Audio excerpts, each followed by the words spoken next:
ফিলিস্তিনের পক্ষে বিশ্বজুড়ে বিক্ষোভ অব্যাহত রয়েছে। এবার বিক্ষোভে উত্তাল নেদারল্যান্ডসের রাজধানী আমস্টারডাম। বিশৃঙ্খলা সৃষ্টির অভিযোগে 169 বিক্ষোভকারীকে আটক করেছে পুলিশ। এদিকে হামাস ইসরায়েল যুদ্ধবিরতির আলোচনার মধ্যেই গাজার রাফা শহরে হামলা চালালো ইসরায়েলি বাহিনী। একে মানবিক ও রাজনৈতিক বিপর্যয় বলছে জাতিসংঘ। বিস্তারিত শাহাদাত শাওনের রিপোর্টে। যুক্তরাষ্ট্রের পরে বিক্ষোভের আগুন ছড়িয়ে পড়েছে ইউরোপেও।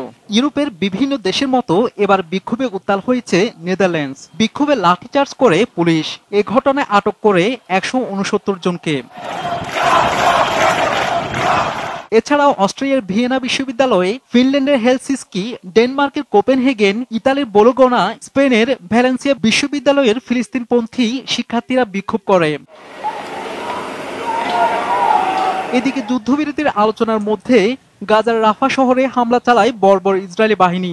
দখলে নিয়েছে রাফা ক্রসিং, মোতায়েন করেছে সেনা সদস্য। ইসরায়েলি বোমা হামলায় নিহত হয়েছে একই পরিবারের 7 জন।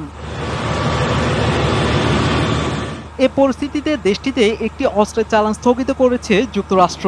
রাফায় মানবিক বিপর্যয়ের বিষয়ে যুক্তরাষ্ট্রের উদ্বেগ বিবেচনা না নেওয়ায় এ ব্যবস্থা নিল বাইডেন প্রশাসন। হামলার পরে জাতিসংঘ মহাসচিব সতর্ক করে বলেছেন, রাফায় ইসরায়েলি বাহিনীর পূর্ণ আগ্রাসন হবে একটি কৌশলগত ভুল, মানবিক ও রাজনৈতিক বিপর্যয়। শাহাদাত শাওন, RTV।